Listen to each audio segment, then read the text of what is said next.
목요일마다 성경 공부를 합니다. 잠깐만요. 목요일마다 성경 공부를 하는데 영상으로 이제 성경 공부를 하게 되어 있어요. 그런데 이 영상으로 하다 보니까는 줌과 같이 이렇게 알죠? 뭔지. 예. 그 영상으로 이렇게 보면은 꼭 방해하는 녀석이 하나가 나타나요. 누군지 알 겁니다. 고양이에요, 고양이. 이 자매들이 고양이를 키우는데 자기에게 관심을 안 가져준다고 화면을 가려요. 자꾸 와서 왔다 갔다 하면서 가립니다. 방해를 어찌나 하는지. 근데 어느 날은 이 고양이가 이 방해를 하지 않아요. 그래서 알고 보니까 놀라운 비밀을 하나 알게 되었습니다. 가둬놓은 게 아니에요. 때린 것도 아닙니다. 바로 거기 그 카메라 앞에다가 귤을 갖다 놨어요. 오렌지를 갖다 놨더니 이게 무서워가지고 안 오더라고요.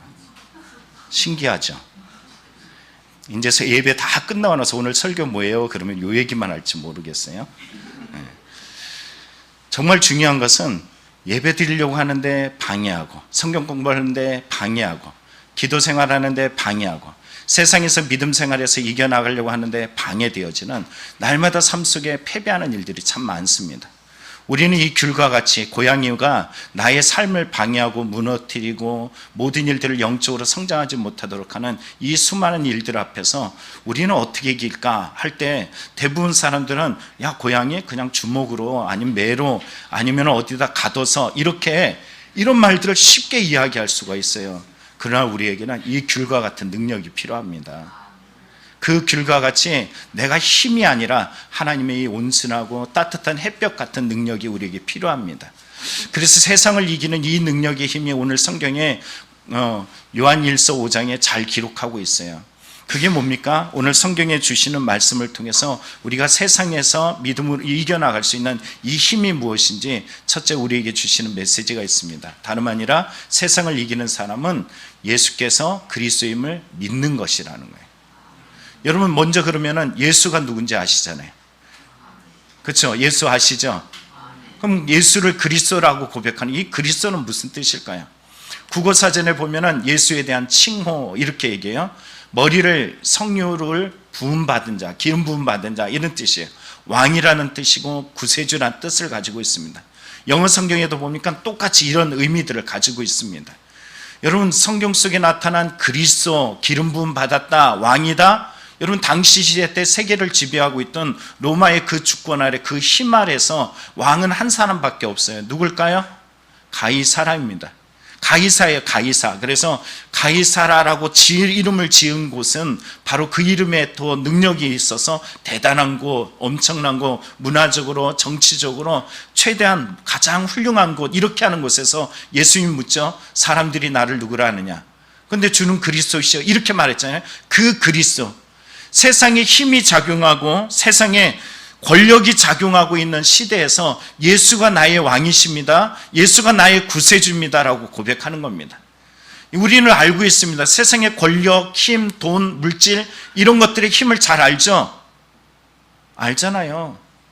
내일 아침이 돼서 여러분 출근할 때 출근하고 싶어요? 하기 싫어요? 엄청 하기 싫어요? 무척 하기 싫어요? 어마어마하기 싫어요? 진짜 싫은데 왜 가요? 뭐 때문에? 돈의 힘이란 말이에요. 돈의 힘. 돈이 힘이에요. 왜 이 시간 예배 드렸는데 왜 핸드폰 보고 있어요? 뭐의 힘이에요? 그런데 우리가 이곳에 와서 다른 분들도 집에 가서 TV 보고 영화 보고 산에 가고 놀러 가고 싶은데 왜 이곳에서 여러분 예배 드려요? 예수는 그리스도다. 예수는 예스고요. 세상의 권력, 세상의 핸드폰, 세상의 게임, 세상의 즐거움, 세상의 향락 이런 것들에게 언제라도 노할 수 있는 힘, 이게 바로 예수는 그리스도라는 고백을 담아내는 것입니다. 성경의 다니엘서 3장에 보면요, 사드락 메삭 아벳느고라는 인물이 등장합니다. 이들은 키워졌고 바벨론을 위해서 세워진 사람들이에요. 그들이 그곳에서 살아가는 방식은 최대한 자기들을 더 훌륭하게 성장하고 성숙시키는 이런 일들입니다.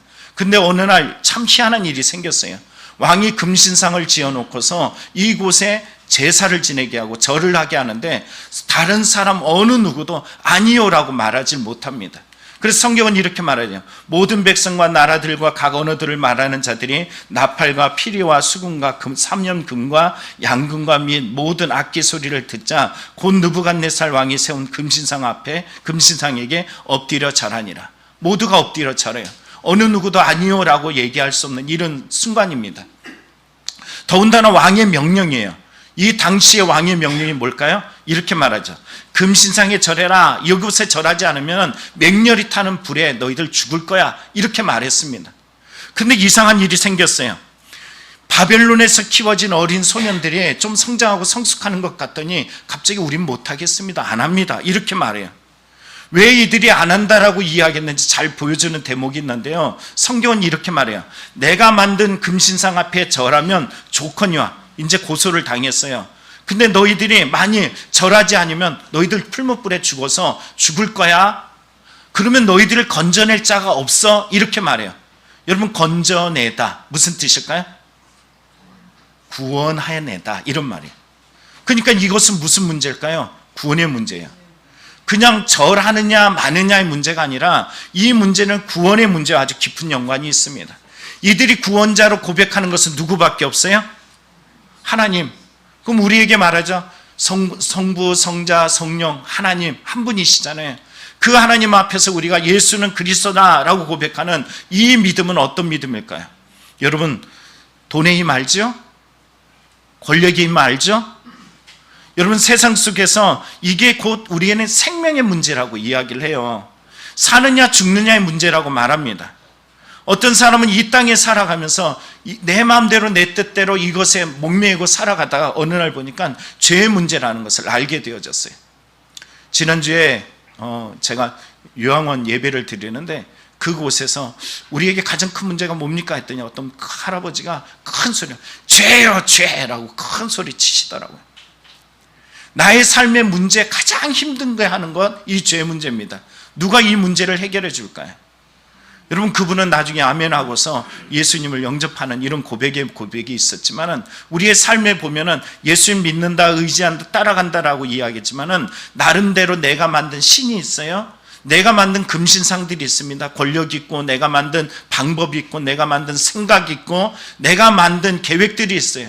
여기에 맞지 않는 모든 삶의 경우들을 경험할 때면 우리는 그때마다 그거를 죽이고 그 앞에서 난 무릎 꿇지 않겠습니다. 오직 예수님만이 그리스도로 인정하며 그 길을 가겠습니다라고 나아가야 되는 이런 믿음이 있을 때 과연 우리는 그 믿음 안에 아멘하고 따라가냐라는 거죠.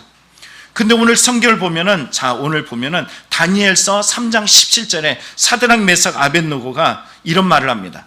왕이여, 우리가 섬기는 하나님이 계시다면 우리를 맹렬히 타는 풀무불 가운데 능히 건져내시겠고 왕의 손에서도 건져내시리다.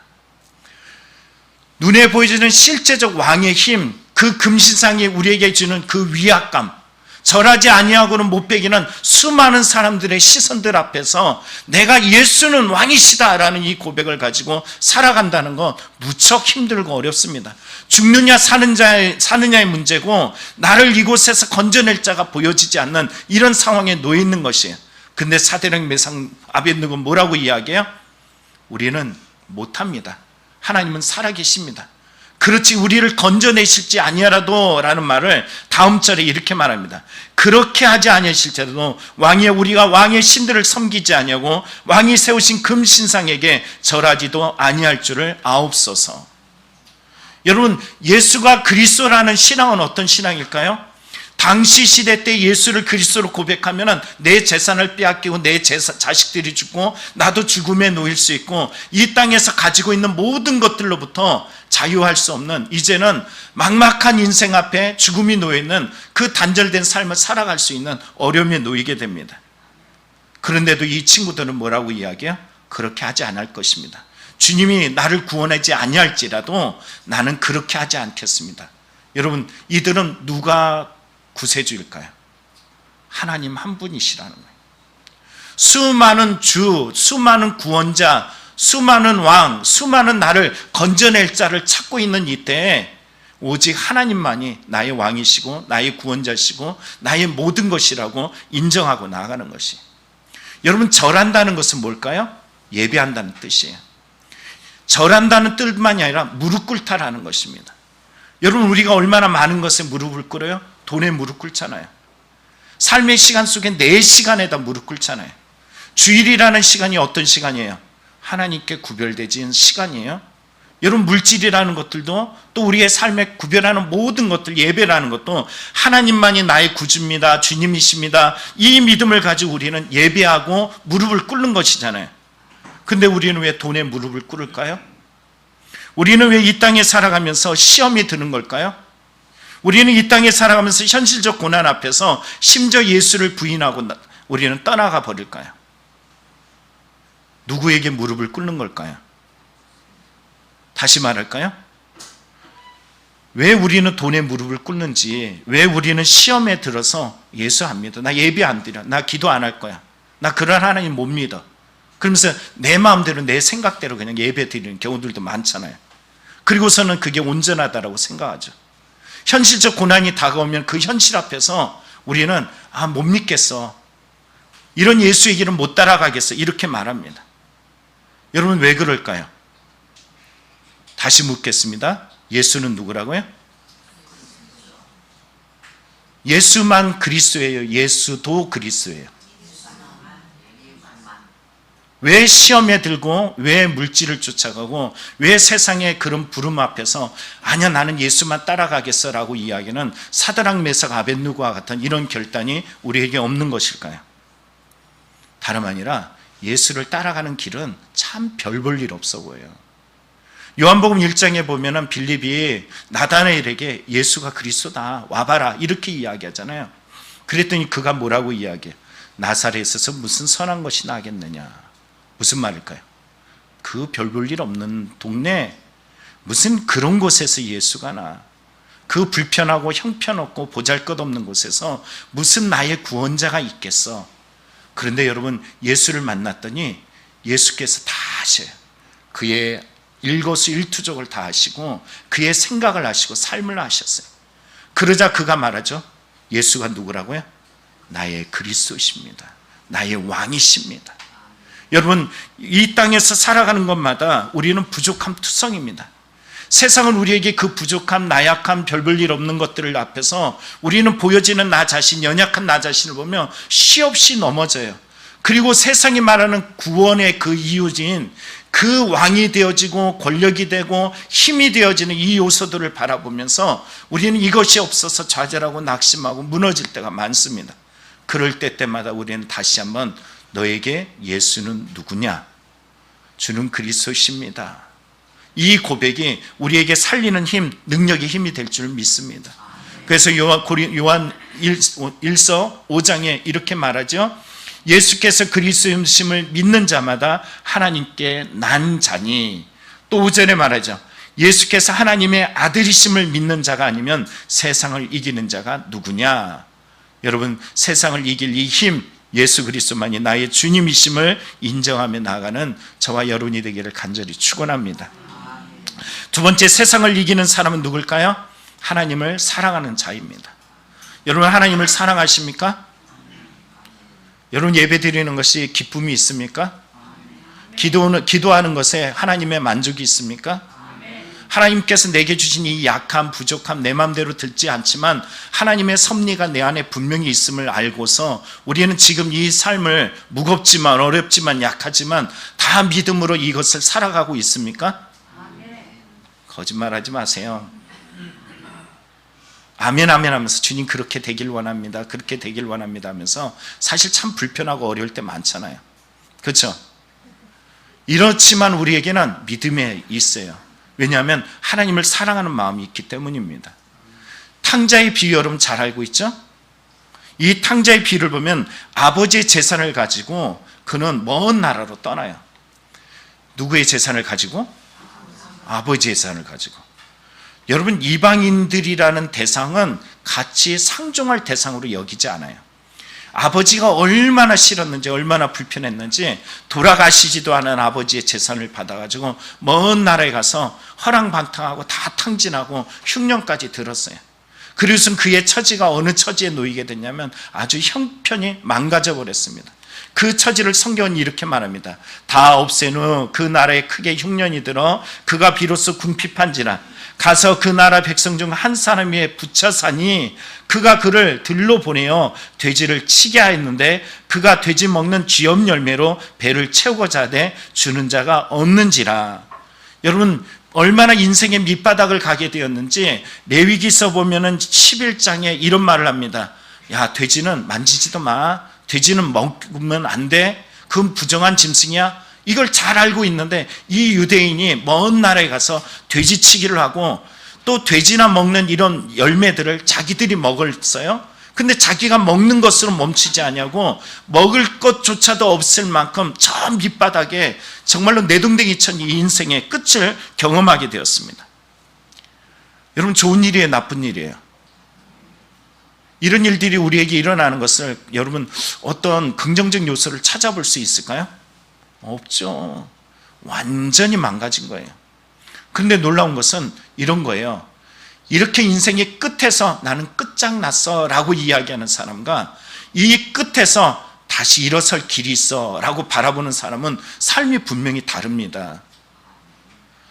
오늘 이 탕자는 자기 인생의 완전 밑바닥, 성경에서 말하는 절대 하지 마라 그러는데 하고 싶지 않아도 자기의 생명을 유지하기 위해서는 그 길밖에 없어요. 그리고 그곳에서 이제 가서 돼지치기를 하고 쥐염 열매를 먹으면서 그는 겨우겨우 목숨을 부지하다가 이제는 어떤 처지까지 되었어요? 그것조차도 없어 생명을 유지할 수 없는 상황이 되었어요. 그 인생의 밑바닥에서 생각한 것이 있습니다. 그게 뭘까요? 자, 오늘 18절에 이렇게 말합니다. 내가 일어나 아버지께 가서 이르기를 아버지 내가 하늘과 아버지께 죄를 지었사오니 지금부터는 아버지 아들의 일컬음을 감당하지 못하겠나이다. 나를 품꾼의 하나로 보소서 하리라 하고 아버지께로 갔다라는 거예요. 여러분 이 사람이 자기 인생의 모든 것들이 술술 풀리고 허랑방탕하지 않고 자기의 삶 속에 그 흉년이 오지 않았다면, 지엄 열매를 먹을 만큼 인생의 밑바닥을 치지 않았다면 아버지를 기억했을까요? 안 했을까요? 그럼 그의 인생의 마지막 끝에 이 인생은 그에게 좋은 일일까요? 나쁜 일일까요? 그런데 과연 우리는 이걸 좋은 일이라고 말할 수 있을까요?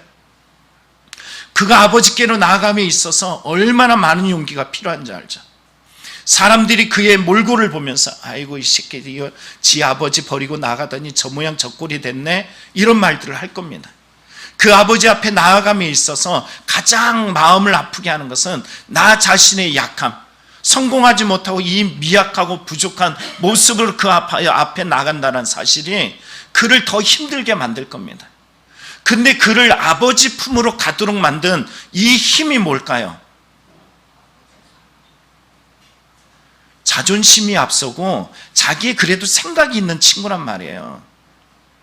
이 친구가 자기의 모든 것들을 다 내버리고 아버지 품 안에 갈 수 있는 이 용기는 어떤 용기일까요?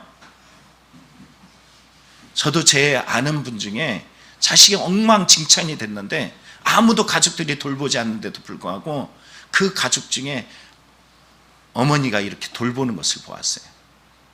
여러분 이거 뭘까요? 자기가 얼마나 못난지 잘난지 이것을 따지기에 앞서서 나를 움직이게 하는 이 힘이 뭘까요? 완전 망가진 이 인생에 아버지 품에 갈 수 있는 용기를 가져다주는 힘이 뭐라고요? 사랑이에요, 사랑. 남들은 다 뭐라 그러지 않아도 아버지는 그래도 최소한 나를 품어주시고 나를 그 수많은 일꾼 중에 하나로 나를 받아주실 거야 라는 이 고백이 그 안에 있습니다. 국민일보에 보니까는 이지연이라는 논설위원이 있어요. 이 사람이 쓴 글이 국민일보에 기록됐는데 이런 말을 합니다. 랍비들이 잠언에서 쥐염 열매를 말할 때 이스라엘 사람들이 쥐염 열매를 먹는 날이 되는 날 그들은 뉘우칠 것이다. 이게 바로 랍비 그린 잠언서에 기록되어 있다는 거예요. 인생의 가장 끝에서 가장 절망적일 때 그때서야 비로소 사람들은 뉘우치는 시간을 갖게 된대요. 또 하나의 제가 많은 글 중에 하나의 눈에 들어왔던 글이 있는데 바로 이겁니다. 다이아몬드의 무게 단위, 여러분 뭐라 그래? 캐럿이라고 이야기했잖아요. 근데 이 말이 어디서 유래되냐면 캐롯, 쥐업 열매에서 유래된 말이래요. 참 이상하죠? 신기하지 않아요? 아이러니하죠? 세상에서 가장 비싼 보석이 뭐예요? 다이아몬드예요. 근데 이 다이아몬드가 어디서 나온 말이라고요? 쥐업 열매. 가장 보잘것없는 열매. 사람들이 먹을 것 없으면 인생 가장 밑바닥을 치는 그곳에서 바로 뭐가 나와요? 다이아몬드의 최고의 그 단위가 시작된다는 것이. 내 삶에도 마찬가지입니다. 인생의 바로 그 고난을 만날 때, 어려움을 만날 때, 슬픔을 만날 때 더 이상 한 발자국도 내디딜 수 없을 만큼 완전히 망가졌을 때 나를 움직이는 이 힘이 어디서부터 성경은 기록되냐면 쥐업 열매로부터 기록합니다. 그리고 놀라운 일들은 이 쥐업 열매에서 그가 움직이는 이 힘을 발휘해서 아버지 품에 갈 때 캐럿, 다시 말하면 자기 인생의 최고의 아버지의 그 사랑을 받는 축복의 시간이 되죠.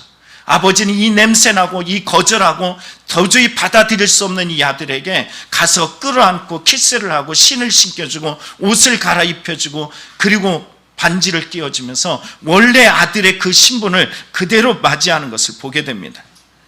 오늘 진짜 문제는 뭘까요? 우리가 이 땅에 살아가면서 그리스도인으로서 살아가면서 문제는 뭐냐면 예배를 드리고 기도를 하고 신앙생활하고 신앙생활이 오래됐다라고 이야기하면서 하나님의 사랑을 아직도 우리는 잊어버리고 산다라는 거예요. 성경에 나타난 큰아들처럼 예배당에는 있는데 불구하고 아버지의 사랑을 몰라요. 우리는 둘째 아들이 먼 땅에 가서 그 모든 것들을 다 탕진하고 즐겼을 때 여전히 그 모든 것들이 아버지의 것이었다는 것을 잊어버리고 조금만 내 몸이 아프고 조금만 내 삶이 망가지고 조금만 내가 원하는 뜻이 이루어지지 않냐면은 우리는 여전히 불평하고 원망하는 탕자의 모습으로 똑같이 반응하고 있다는 것입니다. 여러분, 몸이 좀 아플 때 있죠? 그리고 내가 돈이 없을 때도 있어요. 세상 속에 힘이 없어서 나약해질 때도 참 많습니다. 그럴 때 그 기준 속에 보면 나는 형편없는 나름대로의 쥐업 열매를 먹고 있습니다. 그럴 때 우리가 이 쥐업 열매를 캐럿으로 바꿀 수 있는 힘, 그게 뭐라고요? 아버지 하나님의 사랑을 그때 다시 한번 기억하고 생각해내는 시간입니다. 그러면 그 용기를 통해 우리에게 찾아오시는 놀라운 하나님의 은혜들을 우리는 발견하게 됩니다. 나는 돈도 없어. 나는 가진 것도 없고 나는 건강하지도 못하고 누가 나를 봐도 받아들이지 못해. 근데 이런 나를 받아들여. 베트남 전쟁 중에 있었던 일이라고 이야기하는데 실화인지는 모르겠어요. 이 이야기가 참 유명합니다. 베트남 전쟁이 끝나고 나서 아들이 어머니에게 전화를 합니다. 어머니, 저 이제 돌아갈 거예요. 저 살아났어요. 돌아갈 겁니다. 라고 이야기를 해요. 그랬더니 얼른 와 아들아 라고 이야기했더니 아들이 이야기합니다. 어머니, 근데 제 친구 한 명을 데려갈 거예요. 그 친구가 저랑 전우인데 전투하다가 다리를 못 쓰게 되었어요. 그 친구는 손도 관통상을 입어가지고 손도 못 쓰게 되었어요. 이 친구를 같이 데려다가 같이 있으려고 해요. 괜찮아요? 데려와. 근데 어머니, 이 친구하고 저 계속 같이 살 건데요. 안 돼. 잠깐은 돼도 계속 그 아들을 나 받아들일 수 없어. 그 친구 잠깐 오더라도 그 친구 돌려보내. 그리고서는 알았어요 어머니 하고 그 다음부터는 아들하고 소식이 끊어졌다는 이야기가 있어요. 여러분, 누구였을까요? 그 친구가 자기 자신이었어요. 내가 받아들이고 싶은 만큼만 받아들이려고 해요. 근데 이 어머니가 받아들이지 않는 이 아들, 이 형편없는 탕자를 누가 받아들여요? 여러분, 탕자의 아버지. 예수님은 이 이야기를 통해서 누굴 말하고 싶어 하는 걸까요? 예수님은 바로 그 하나님의 사랑을 말합니다. 세상에서 여러분들이 다리가 망가지고 여러분이 세상에서 돈이 하나도 없고 전쟁에서 관동상을 입어서 그 부모조차도 받아들이지 아니할지라도, 여러분 다윗도 그러잖아요. 내 부모가 나를 버렸어도, 이렇게 말한 것처럼 그래도 하나님은 나를 어떻게 해요? 받아들입니다. 우리를 받아주시고 받아주실 뿐만 아니라 그 아들을 품어주시고 사랑해주시고 신을 씻겨주시고 가락지를 품어주면서 그 냄새나는 아들, 남들은 냄새나서 회피할 때 아버지는 안아주시면서 키스를 하는 아버지시에요. 오늘 이 하나님을 아는 것이 얼마나 귀할까요? 여러분, 이 하나님의 사랑을 알고 있습니까? 그렇다면 어떻게 살아갈까요? 여러분, 요한일서 4장에 보면은 이 아버지의 사랑을 아는 자는 사랑을 할 줄 안대요. 그 아들이 집에 돌아와가지고 다음부터는 어떨까요? 그 아버지가 이거 좀 해. 그럴 때 이전에는 어떻게 했어요? 탕자이기 전에는 어떻게 했어요? 지겨워, 빨리 떠나가 버려야지. 내가 아버지 죽지 않았지만 재산을 달라 그래서 먼 나라로, 아버지 손이 미치지 않는 저 먼 곳으로 떠나버릴 거야. 근데 이제 아버지의 사랑을 알았어. 아버지가 집에서 시켜, 이거 무거운데 너 저 우물에 가가지고 이거 좀 날라놓고, 그리고 뭐해 어떻게 말할까요? 지겨워, 불편해, 짜증내, 이렇게 얘기할 거야? 아니면은 그 모든 것들이 감사와 은혜로 바뀌었을까요? 오늘 성경은 이렇게 말합니다. 요한일서 5장에 보면은 쭉 이야기하면서 3절에 짧게 이야기하면 그러죠. 그 계명들은 무거운 것이 아니로다. 아버지의 사랑을 알았을 때 비로소 그 길은 절대 무거운 것이 아니하게 됩니다. 오늘 여러분, 예배 드리는 거, 기도하는 거, 가정에서의 삶 안 무겁지 않아요. 그러나 무겁지 않게 되는 이유는 다름 아니라 사랑을 알았을 때입니다. 이 사랑을 알아서 오늘도 이겨나가는 믿음들이 되기를 간절히 축원합니다. 마지막 세 번째는, 세상을 이기는 사람은 어떤 사람일까요? 믿음으로 사는 자입니다. 오늘 성경을 보면은 이런 말을 합니다. 4절에 보면 세상을 이기는 승리는 이것이니 우리의 믿음이다. 성경에 세상을 이기는 것이 믿음이다, 승리는 믿음이다 라고 이야기합니다. 요즘 새벽 예배 때 이 열왕기상을 합니다. 특별히 가장 악한 왕인 아합에 대해서 요 근래에 다뤘어요. 아람과의 전쟁을 앞두고서 2번이나 전쟁에 승리하고 평화 조약을 맺었는데 아람이 그 조약을 지키지 않고 땅을 돌려주지 않아요. 그런데 이때 바로 여호사밧, 남유다와 북이스라엘의 야합이 합동하여서 이 전쟁을 치르려고 합니다. 근데 이 여호사밧이 이렇게 말해요. 하나님께 물어봤냐? 이렇게 물어요. 그랬더니 선지자를 불러왔는데 몇 명이 왔어요? 그렇죠? 와, 여러분들 성경도 많이 읽고 지식을 잘하잖아요. 400명이 왔어. 400명이 하나같이 무슨 말을 해요? 이 전쟁에 승리할 겁니다. 올라가십시오. 이렇게 이야기를 해요. 근데 여호사밧이 뭐라 그래요? 이상해, 수상해. 다른 사람 없습니까? 그랬더니 한 사람이 있대요. 누구래요? 미가야라는 사람이 있대요. 이 미가야라는 사람은 자기에게 어떤 말을 했대요? 흉한 말만 했대. 자기에게 길한 말을 한 번도 해준 적이 없대요. 근데 놀라운 것은 미가야를 데려오라 그래서 미가야를 데려왔어요. 신하가 다른 말 하지 마. 400명이나 되는 사람들이 다 길한 말만 했으니까 너도 가서 길한 말만 해. 이렇게 이야기를 하고서, 그런데 미가야가 말하죠. 하나님이 준 거 왜 말하지 않겠습니다 라고 이야기했음에도 불구하고 막상 가서 길한 말을 했을까요? 흉한 말을 했을까요? 길한 말을 합니다. 전쟁에 올라가십시오. 당신은 이길 겁니다. 이렇게 말했어요. 그랬더니 여러분, 아합이 뭐라고 이야기해요? 정직하게 좀 얘기해봐. 솔직하게 좀 얘기해봐. 이 전쟁에 승리하는 거 아니지? 그랬더니 미가야가 실제를 말해. 당신은 그 전쟁에 올라가면 목자를 잃은 양같이 백성들이 다 흩어질 겁니다. 그리고 천상에서 회의가 일어났는데 천사들과 하나님과 이 회의 속에서 하나님이 거짓 영을 부은 그 영을 보내가지고 400명의 사람들을 속여가지고 아합이 전쟁에 올라와서 죽도록 만들 것이라는 이 비밀을 알려줬어요. 여러분, 그랬더니 아주 옆에 있던 이 400명의 이 선제 중에 시드기야라는 자가 이 미가의 뺨을 때리고 얼마나 아팠을까요? 그뿐만이 아니죠. 아합은 막 씩씩거리면서 승질이 나가지고 어떻게 한대요? 감옥에 돌려보낸대요. 그리고 고난의 물을 먹게 하고 고난의 떡을 먹게 할 것이라고 이렇게 말합니다. 여러분이 인생이 정말로 조금 이 말만 좋게 이야기했으면 얼마나 좋았을까요? 내가 하나님 뜻대로 말하고 말했는데 내 인생이 이렇게 망가졌어. 감옥에 가고 뺨 맞고, 그리고 그것도 겨우겨우 살아갈 만큼 고난의 잔과 고난의 떡을 먹을 만큼 완전히 망가졌어요. 여러분, 하나님을 탓하겠어요? 안 하겠어요? 여러분이 신앙을 지키겠다고 하나님이 주신 말씀 본대로 그대로 말하겠다고 했는데 이 고난이 여러분의 삶에 있어요. 하나님을 향한 믿음대로 사는 것이 이렇게 어렵습니다. 그러면 그때 이 어려움, 이 고난을 당하면 여러분 당당하겠어요? 원망하고 불평하면서 자신을 비하면서 다시는 하나님 안 믿을 거야 이렇게 말하겠습니까? 미가엘은 어땠어요? 당당해요. 당당합니다. 시드기에게 말하죠. 너 가장 저 사람들이 숨을 수 있는 가장 구탱이에 숨어가지고 벌벌 떨 거야. 아합이 그러죠. 전쟁으로 나갈 때 너 갔다 와서 너 가만 안 놔둬. 그 뭐라고 이야기해요? 그런 일이 있었으면 하나님이 보여줬을 겁니다. 당당해요. 여러분, 우리의 신앙의 문제는 어디 있을까요? 내가 고난을 당하는 것이 문제가 아니에요. 하나님을 믿는 믿음이 문제입니다.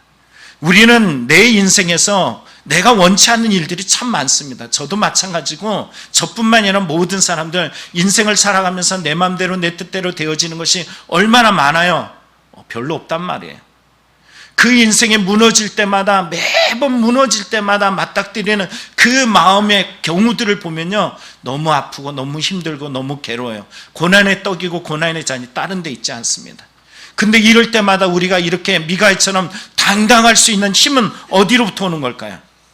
다름 아니라 믿음이라는 사실입니다. 여러분, 인생이 이 믿음을 가지고 있으면 무엇이든 우리는 당당하게 이겨나갈 힘을 얻게 되어질 줄 믿습니다. 또한 그뿐일까요? 요셉을 보십시오. 하나님이 꿈을 주었어. 이 꿈 때문에 어떻게 돼요? 형들에게 미움을 받고 죽을 뻔하고 미디안 상인에게 팔려가지고 이집트까지 갔어요. 그곳에서 또 누명을 쓰고 또 감옥에 가는, 인생에 이렇게 참 꼬이는 인생이 있을까? 그런데 한 번의 놀라운 일들을 통해서 하나님이 그를 총리로 시켜주죠. 여러분, 성경을 읽다 보면은 이 창세기를 읽으면서 사실 눈물이 나잖아요. 드라마틱하잖아요. 형들이 기근이 들어가지고 이 나라에 왔는데 내가 총리야. 내 앞에 있어. 저놈들 나에게 원수짓을 하고 죽이려고 했던 이 아들이 있는데 불구하고, 여러분, 요셉이 뭐라 그래요? 보내신 이가 누구라고요? 걱정하지 마세요. 염려하지 마세요. 이 모든 것을 앞서서 이루신 이는 누구시라? 하나님이십니다. 여러분, 인생에 다가오는 이 많은 상처들, 고통들, 괴로움을 여러분, 하나님의 섭리입니다. 하나님께서 일하시는 것입니다. 하나님께서 이 인생 속에서 나와 동행하시는 것입니다 라고 고백하는 하나님의 섭리를 믿고 오늘도 견딜 힘, 내 감정적, 부정적 감정으로 말하지 아니하고 그 순간순간마다 하나님의 뜻을 바라보며 나아갈 수 있는 힘, 그게 뭐라고요? 믿음이라는 것입니다. 여러분, 창세기 4장에 보면 예배 잘 드리는 두 형제의 이야기가 나오죠. 가인과 아벨의 이야기예요. 근데 여러분, 이 형제 중에 하나는 자기 동생, 하나밖에 없는 동생을 죽이는 인류 최초의 살인자가 되어집니다. 근데 성경은 이 이야기를 통해서 뭐라고 이야기하느냐, 이렇게 말해요. 믿음으로 아벨은 가인보다 더 나은 제사를 드렸다라고 이야기해요. 믿음으로 드렸다라는 거예요. 믿음으로 드리지 않는 예배는 언제라도 우리는 살인자가 되고 내 마음대로 부정적 감정, 하나님이 내게 오셔서 너 뭐하고 있니? 마음 다스려. 죄가 너를 원하고 있어 라고 이야기하는데도 불구하고 자기 죄의 모습으로 가는 이 이유들은 어디 있을까요? 뭐가 없어서? 예배는 드리는데 뭐가 없어서요? 믿음이 없어서요. 나의 삶의 현실의 문제가 아니라 실제적 문제는 뭐라고요? 믿음이라는 것입니다. 그래서 성경은 히브리서 11장 6절에 말하죠. 믿음이 없이는 하나님을 기쁘시게 하지 못하나니 하나님께 나아가는 자는 그가 계신 것과 또 그가 자기를 찾는 자에게 뭐 주시는 이심을, 여기에 주님이 계시다라는 거예요.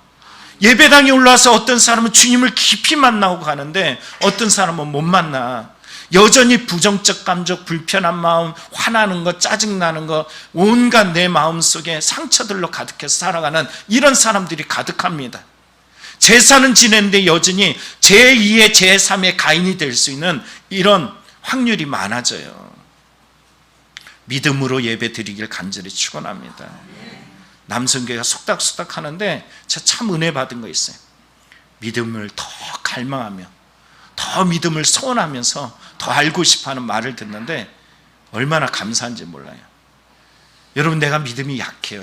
그런데 그 믿음을 더 소원하는 마음, 이 믿음을 사모하면 하나님은 어떻게 하신대요? 반드시 주신대요. 여러분, 이 믿음을 소유하길 간절히 축원합니다. 우리 교회 어제 좋은 일이 하나 있었어요. 어떤 일이냐면 우리 자매 둘이가 사진관을 냈어요. 사진관을 개업했습니다. 이 사진관의 이름이 뭔지 아세요? 상호. 예, 피스티스. 피스티스가 무슨 뜻인지 아세요? 믿음이란 뜻이에요. 바보들이에요, 바보들. 여러분, 상업적 이름은 뭘로 져야 돼요?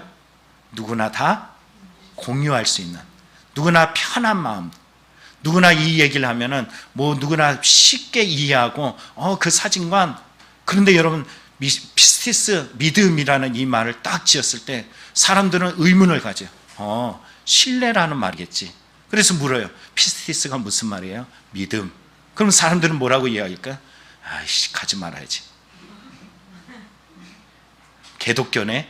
이런 말을 생각할 수 있어요. 이거 아니라 현실적인 사실적 이유들이에요. 근데 이것을 왜 했을까요? 내가 믿음을 잘 지킬 것 같아가지고 여러분 피스티스라고 지었을 것 같아요? 맞아요? 내가 믿음 잘 지킬 것 같아서 믿음이라고 지었을 것 같아요? 그렇죠. 그 대문을 앞을 탁 열고서 들어가면 앞에 의인은 믿음으로 말미암아 살리라, 이 글이 써져 있습니다. 처음 문 열고 딱 들어가자마자 의인은 믿음으로 말미암아 살리라, 이 글이 쓰져 있어요.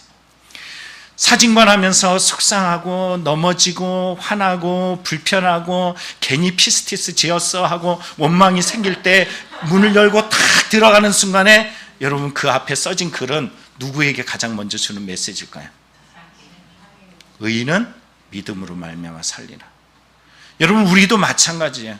여러분 집에 문을 딱 여는 순간에 그래, 의인은 믿음으로 사는 거지. 여러분이 오늘 인생이 잘 안 되고 풀리지 않고 괴로움이 있어가지고 그 문을 딱 나서는 순간에 차에서 운전대를 딱 잡는데 앞에 그래, 의인은 믿음으로 말미암아 살리라. 여러분의 인생에 모든 것들이 마음대로 되지 않는 그 순간순간마다, 또는 내 마음대로 내 뜻대로 돼서 내 자신이 세상 속에서 높임을 받다 보면은 나도 모르게 하나님을 잊혀질 그때도 우리가 생각할 것은 의인은 믿음으로 말미암아 살리라. 여러분이 인생의 눈에다가 의인은 믿음으로 말미암아 살리라, 이것을 날마다 더 되새기며 나아갈 때 하나님께서는 오늘 성경에 말한 것처럼 뭐라고 이야기해요? 믿음이 없이는 하나님을 기쁘시게 할 수 없는 이 하나님이 그의 삶에 와서 믿음으로 승리를 하게 할 줄 믿습니다. 말씀을 마칩니다. 세상을 이기는 자가 누굴까요? 첫째는 예수가 그리스도임을 인정하는 믿음입니다. 여러분, 돈이 좋아요. 여러분, 저는 돈을 싫어할까요? 좋아할까요? 그럼 돈만 좋아할까요? 아니죠. 여러분, 돈이 좋단 말이에요. 그러나 돈, 권력, 세상에서 참 편안하고 좋은 건 많지만 그럴 때마다 우리가 먼저 기억할 것은 예수가 그리스도야. 그리스도가 예수셔. 나는 예수밖에 몰라. 이런 믿음을 가지고 승리하길 원합니다. 두 번째는 뭐라고요? 하나님을 사랑하는 자. 세상을 사랑하는 자가 아니라 주님을 사랑하시길 간절히 축원합니다. 세상을 사랑하는 자는 결국 사단에게 마음의 꼬임을 당해서 멸망할 자가 됩니다. 그러나 하나님을 사랑하는 자가 되어서 세상을 이기기를 축복합니다. 세 번째는 어떤 사람이요? 믿음으로 사는 자. 우리 옆 사람에게 인사합니다. 믿음으로 삽시다. 한 번 더 인사하겠습니다. 그래도 믿음으로 삽시다. 아멘. 기도하겠습니다.